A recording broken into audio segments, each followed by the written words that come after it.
Today is lecture number 4 of this Introduction to Physical Metallurgy class. And today's content are like this: nanomaterials, nano-engineered materials, potential energy versus interatomic distance,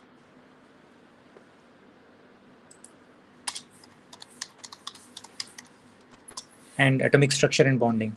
So if you remember in the previous lecture, we were discussing on the topic that is advanced materials. And we have seen that we have 4 different kind of advanced material available. One is the semiconductor materials. Second one is biomaterials. And the semiconductor materials main application is electronics. Already I have told you earlier. And lot of other applications.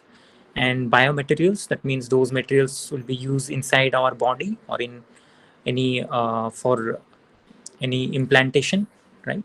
And we have smart materials. Those are also called intelligent materials, which have lot of applications.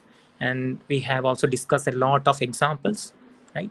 Because they show response to the change in the environment, like temperature, electrical field, magnetic field, right?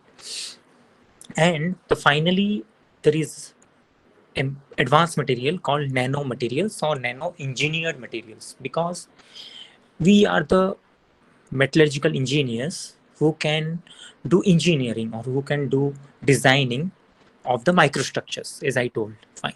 We can produce nano structures, or we can produce nano materials, or we can produce nanoparticles.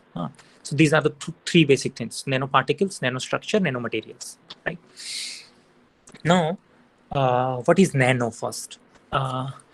See, this is like you people have heard about, like already you have seen also the Tata Motors cars, nano cars, right? The size of the car is very small, right? Why this is so? Because our main is to make the vehicle lightweight. This is one part, right? Because if the vehicle will be lightweight, the fuel consumption will be less. That means the efficiency will be more, obviously. And we can travel at a high speed also. That is one part. Other things is it will occupy less space while we are parking it. It will occupy less space, right? So less space occupation, and that is more fuel efficiency by reducing the weight. So these are the few things to making the big size material into a small size material, right? So in electronics also, in various applications, we all, like in cell phones, right? Nowadays we are using very nano size chips, electronic chips. We try to reduce the size so that the weight of the material will be less, and in other way it will give more functions. So the main purpose of reducing the size of the material, or reducing size of the particle, or reducing size of a structure is to get many functional property, right? So one part is the bulk part, and the part is the nano part. Bulk materials means it is a huge materials, right? Big size material. Or bulk particles means it is a big particle. Bulk structure means it is a big structure, right? Once I'm saying nano means the size has been reduced to a large extent. So nano basically come from a Greek word that is basically it is means dwarf, or you can say it is smaller, fine. So basically, what is nanometer? We know that nanometer means it is 10 to the power minus 9 meters, right? You can understand it is 1 billionth of a meter. You can imagine how small the material, or how small the structure, or how small the uh, particle will be, right? 1 billionth of a meter, right? You can understand. So we can have 3 types of particles, structure, or materials: macro, micro, and nano, right?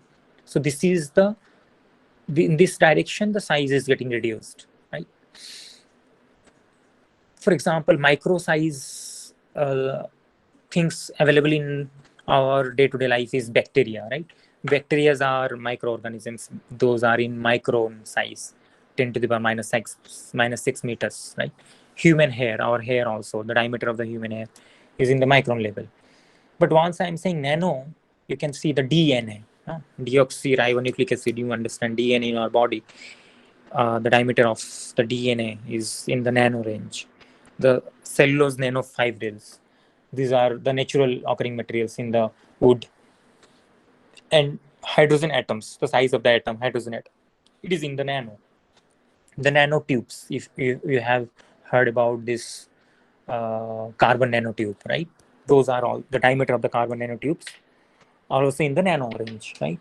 The nanofibers, the nanowires, thin film and coatings. This thin film and coatings, as I have talked about, if you remember, the coating of zinc on the steel. Similarly, we are giving other kind of coatings on many different materials to protect it, right?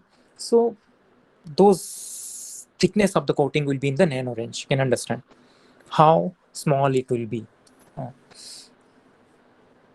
And basically, you have to remember, if I'm saying nanoparticle, that means the particle size will be in the range of 1 to 100 nanometer. If the particle size will be bigger than 100 nanometer, it cannot be a nanoparticle, right? Or if it will be smaller than 1 nanometer, it cannot be a nanoparticle. So this should be the range 1 to 100 nanometer. Suppose a particle size is 200 nanometer, so you cannot call it as a nanoparticle. But if the particle size is 90 nanometer, you can call it as a nanoparticle. If the particle size is 2 nanometer, you can call it as a nanoparticle, right? Similarly, nanostructure. So nanostructure is a structure. Either the whole structure will be in this range, or one dimension of that particular structure will be in the nano range, because every structure have 3 dimensions, basically x, y, and z, right? So either the x direction, in the x axis, the particle will be in the nano range, whether it will be bigger in other direction like y and z, it doesn't make any sense. It will make a sense actually if one of the dimension will be in the nano range, right? You can call it as a nanostructure. Fine. Suppose a tube is there, for example. A tube is there. If the length of the tube is greater than 100 nanometer, but the diameter of the tube is less than 100 nanometer, then you can call it as a nanostructure or nanomaterial. Fine. So there are certain interesting facts. Actually, nowadays, we people are more interested in this nanoparticles, nanostructures, nanomaterials. Why? Because they show a lot of useful properties. A lot of properties getting changed in the nano range. So if you have a particular material, suppose a carbon, let it be a carbon, you have a carbon, right? If that carbon is in the bulk range, suppose bulk range means in millimeter scale, right? And same carbon, you take it to like in the nano range, right? For example, you have graphite. Best example of carbon is graphite, right? You have graphite in millimeter scale range, and the same graphite you are taking it to a nano scale, right? Then the property of that graphite will be hugely different in the bulk and in the nano, right? You might get lot of interesting fact. You might have heard about this, as I told, carbon nanotubes, right? Those have very high strength. You measure the strength of the graphite in millimeter, and you measure the strength of the nanotube, which is also made up of this graphite, fine, but it is in the nano range. The strength will be completely different. Huge difference in the strength you'll get a lot of high strength in case of carbon nanotube as compared to that of the bulk scale graphite. Similarly, if you have heard about graphene, graphene is very interesting. People are working on graphene. Graphene is a single sheet, two-dimensional sheet of this graphite or carbon, right? That means you take a graphite and you cut it into small and small pieces. Finally, you get a single two-dimensional sheet of carbon atom. In one dimension, it is not there. It is in two dimension only. Or you can understand one atomic layer of carbon is called graphene otherwise, right? One atomic layer that has huge strength, right? Because the carbon atoms are covalently bonded over there. Only covalent bonding is there. But if you consider the graphite only, in the bulk scale, you have both bonding. Covalent bonding is there and van der Waals bonding is there. Van der Waals bonding is weaker, so the strength will be less. But in a single atomic layer of carbon will be having only covalent bonding, and you understand covalent bonding is very strong, right? You people are getting, I think. Yes, sir. Yes, sir. Yes, sir. So you can understand we are just playing with the dimension here. Just by playing with the dimension, just by reducing the bulk material into nanomaterials or into nanostructure or into nanoparticles, we are changing the property to a large extent. The best example is the graphene, which is also carbon, and the graphite, which is also carbon, but the property is completely different, right? The strength has increased to a large extent, right? Similarly, this, okay, fine. So here I have written interesting property about nanomaterials, nanoparticles. What are the interesting property they have? One is they show quantum confinement effect. This is an assignment. You have to search through the internet what is quantum confinement effect, and you have to make a note out of that. This is the first assignment of this class. And So can you just repeat about it? sorry, So can you just repeat about the assignment? the assignment is what is quantum confinement effect in nanomaterials or in nanoparticles. So nanomaterials or nanoparticles shows a particular effect called quantum confinement effect. So in that effect, basically what happens when we reduce the size of the material to nano range, the band gap will increase. The band gap, if you have gone through your physics class, you might have heard about this conduction band and valence band. Every material have a conduction band and a valence band, right? So there is a gap always. Basically, in case of metallic materials, we don't have any gap, or there is a very little gap. Otherwise, there is an overlap between conduction and valence band. But in case of semiconductor, there is a gap. And when we move to insulator, there is a huge gap between valence band and conduction band. So basically what happens, you take any material first. You, in the bulk scale, you measure the band gap. Then again, you convert that material into nanoparticles or nanomaterials. Bring them into nano range. Then you measure the band gap. The band gap will increase. So due to increase in this band gap, there is a quantum confinement effect. The electron will be confined to a particular region at that moment.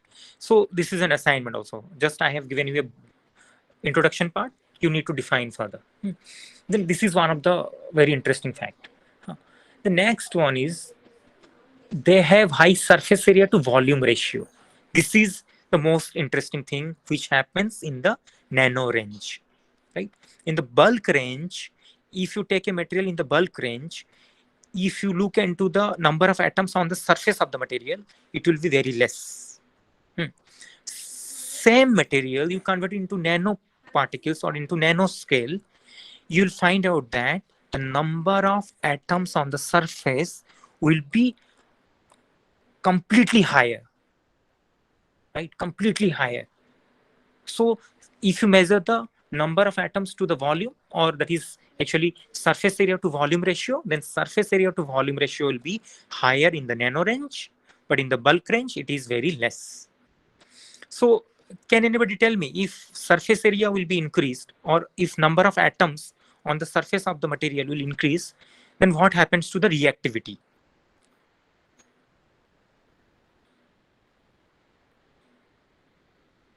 Any idea Sir, on this? reactivity increase, surface area increase. Reactivity will increase. Very good. Sorry, can you repeat? Sir, reactivity will increase as the surface area increases. Yes, very good. So that means you can understand this is one of the interesting property of the nanomaterials, that they shows very high reactivity. So some nanoparticles are used nowadays to act as an catalyst, right? Catalyst function is to provide high surface area so that the rate of reaction will be higher. Fine. Yeah, somebody is saying anything? Yes, sir. Sir, can you please repeat this? I can't understand. I mean, okay, fine. The thing is what? You measure the number of atoms on the surface of a bulk material, right? Then you do what? Convert that bulk material into nanoparticles or into nanomaterial size or into nano range, right? The moment you convert the materials into nanoparticles or nano range, you will see that number of atoms on the surface will be more, has been increased to a large extent by converting the bulk into nanoparticles, right? So if number of atoms on the surface will be more, that means I am saying nanoparticles or nanomaterials have high surface area to volume ratio, right? So if surface area will be increased, then what will happen? The reactivity of the materials also increases, right? So And how will the surface area increase? I mean, this is okay. This is actually this is an introduction part, so I am not going into the depth. But okay. if you want, I can give you an example further. Later, I will give an example.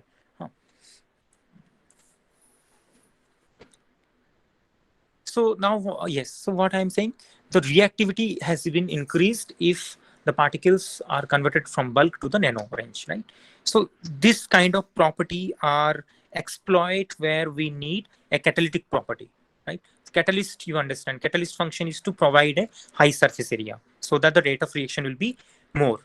We can increase the kinetics, fine, kinetics of the reaction. So the best example I can give is the gold. You take gold in the bulk range, in the bulk size, and in other hand, you take the gold in the nano size range. So gold in the bulk is not act as a catalyst, even at high temperature. But in just opposite way, if the gold will be remain in the nanoparticle form, it will act as a very good catalyst at a low temperature. You can understand. So just by changing the dimension of the gold, the property has been changed to a large extent. This is because of availability of more gold atom on the surface of the gold in the nano range, right? That is one interesting part. Similarly, the color of the gold also changes. The color of the gold is golden color, we understand, in the bulk range.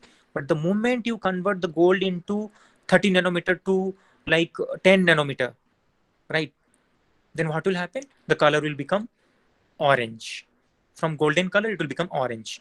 And the moment you take it into Armstrong level, then it will become transparent completely.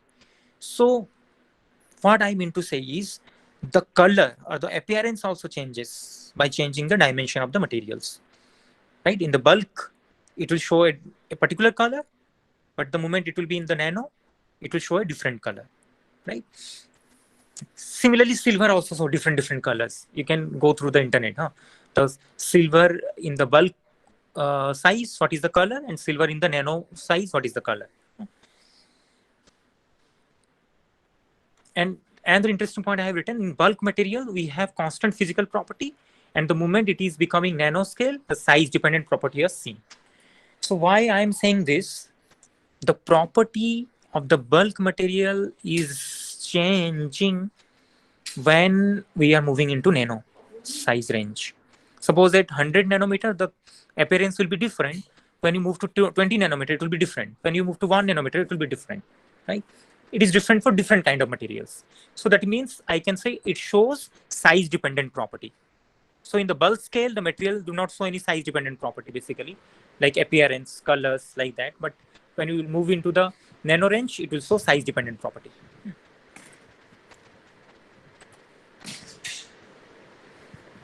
Already I have discussed about these nanoparticles, nanomaterials, and nanostructures. Okay, what is nanomaterials? I'll discuss. As I told, nano-engineered materials. So here what happens, basically some steels, some copper alloys or copper metals, they are called nanocrystalline material. Why they are called nanocrystalline materials? Because the size of the crystal, crystals means here I am talking about the grain. The size of the grain in that copper and in that steel is in the nano range, 1 nanometer to 100 nanometer range, right? So that's why it is called nanocrystalline copper or nanocrystalline steels. You understand? Here that means the steel itself is not in the nano range, or the entire copper is not in the nano range, but the grain which makes the copper, which makes the steel, are in the nano range. That's why it is called nano-engineered materials. You got the point? Yes. sir. Yes. Similarly, some alloys can be called as nanoalloys or nanometals. Some metals can be called as nanometals.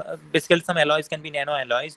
If they are precipitation hardenable alloy, they contain precipitates, and size of the precipitate will be in the range of nanoscale.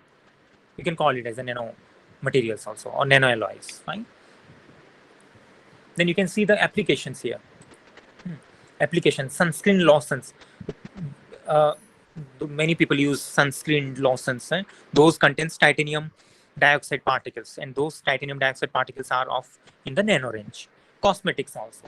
Uh, Stain resistance clothing. Nowadays, uh, this nano this nano concept is utilized in the clothing, right? The clothes we wear, basically. Those are also nowadays are made up of nano fibers. You can understand. So it will be stain resistance. And sporting applications, electronics applications, tires, medical diagnosis. This is a very interesting medical diagnosis and drug delivery. These are two very important application of nanomaterials in drug delivery and medical diagnosis. Suppose a person is suffering from a particular kind of disease, and that disease is located in a particular location of the body. Suppose in the brain, a particular area of the brain. So we can use the application of nanomaterials. We'll send some nanoparticles into our body, which can go into that particular area. Because if the particular area is of very, very small size, these nanoparticles can penetrate into that part. In the cells, we have pores, and those pores size are of nano range. So these particles can easily penetrate through the cell, and it can diagnose the defect in the body. And similarly, drug delivery. Drug delivery is very important nowadays. Those substances are called nanobot or nanorobots. Nanobot and nanorobots are those things which are in the nano range. They carry the medicines, right? They carry the drug, and that drug will be delivered to that particular region of the body. Suppose a person is suffering from cancer, for example, right? So cancer means, you understand, a particular region. Suppose a nano region is getting affected by the cancer. So when we want to deliver the drug, we don't want to deliver the drug everywhere. Otherwise, lot of the cell will be affected by the drug. We want the drug should reach to that particular location, particular nano size location of the body. So we can use nanobot or nanorobot. Those will carry the drug, and they will release the drug in that particular region only. I think you people have understood the application also. Yes, sir. You Yes, people, sir. I will suggest you people go through the graphene today itself. Graphene, what is graphene and its applications? What is this carbon nanotube and its applications, right? Then you also can go through this nanobot and nanorobots. Right? And another example is quantum dots. Quantum dots are actually semiconductor nanoparticles. These kind of semiconductor nanoparticles can be utilized to manufacture very thin size or small size LED TVs also. You can also go through the quantum dots. Right?